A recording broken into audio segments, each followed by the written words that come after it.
मैं सिर्फ इस वजह से लिहाज कर रहा हूं कि तुम मास की बीवी हो। इसका हरगिज ये मतलब नहीं है जो तुम्हारे दिल में आएगा तुम बोलती जाओगी। छोटे मक्कार इंसान, चुप कर जाओ। तुम मेरी बात सुनो, जो मैं कह रही हूँ वो सुनो। क्या क्या सुनेगा मास तुम्हारी बात? ना घटिया इल्जाम मुझ पर लगाने से पहले तुमने ये नहीं सोचा मास मेरे लिए भाइयों से बढ़कर है। आलियान भाई, ज़हरा भाभी, उमैर, अम्मी, नरमीन, तुम सब मेरी फैमिली की तरह हो यार। अगर मास इस बात पर यकीन कर लेना, उससे पहले मुझे अपने आप को गोली मार लेनी चाहिए। अगर तुम्हारी साइड से ऐसा कुछ नहीं हुआ तो शिफा इतनी बड़ी बात कैसे कर सकती है शासिर? खुद समझ में नहीं आ रहा यार, ये तो शिफा ही बता सकती है। ये सच है, मैं आपके हमसे शादी की बात कर रहा था, लेकिन क्या मैम? ठीक है यार, मैं तुम्हें बता देता हूं।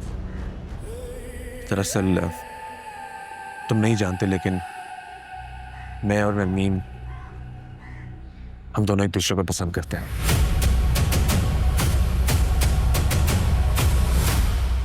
एक दूसरे से शादी करना चाहते हैं। थोड़ी देर पहले नरमीन मेरे पास ऑफिस भी आई थी। अगर तुम्हें लगता है कि मैं झूठ बोल रहा हूं तो तुम नरमीन से पूछ लो।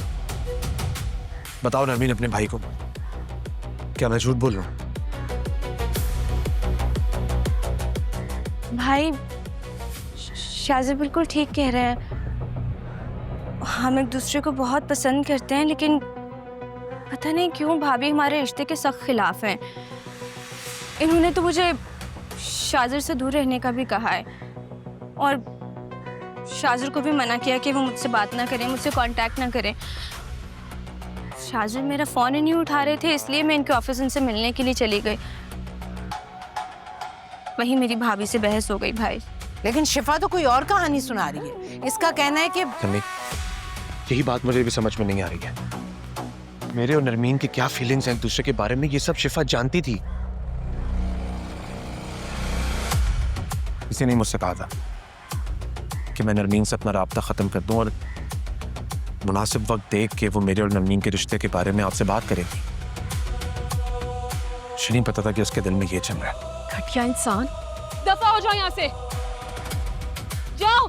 शाजिर कहीं नहीं जाएंगे भाभी, और इन सब बातों के बाद ना आपको शर्म से डूब मरना चाहिए। नरमीन, बस अगर आप लोगों को कोई एतराज ना हो तो मैं नरमीन से शादी करना चाहता हूँ। और मैं आज ऑफिस में आकर से हमारे रिश्ते के बारे में बात करना था। मैं उसे यही कह रहा था कि घर जाके मैं अपनी फैमिली को बताऊंगा और रिश्ता लेके आप लोगों की तरफ आऊंगा, लेकिन फिर शिफा ने ऑफिस में हंगामा खड़ा कर दिया, और अब यहाँ भी। शिफा, तुमने ये मिसअंडरस्टैंडिंग क्रिएट करके बहुत बड़ी तकलीफ दी है मुझे। आज बहुत दुख हुआ मुझे। खैर, मैंने आपको और मास को सब कुछ क्लियर कर दिया, लेकिन फिर भी अगर शिफा की दिल आजारी हुई तो मैं सबके सामने शिफा से हाथ छोड़कर माफी मांगता। मोहब्बत हो गई थी तुमसे, मोहब्बत से हासिल करने का इरादा था। अब जबरदस्ती करूंगा, तुम मुझे रोक नहीं पाओगे। बहुत जल्द रिश्ता लेकर आऊंगा आंटी। उम्मीद है कि शिफा और कोई तमाशा नहीं करेगी। मेरा इंतजार कीजिए।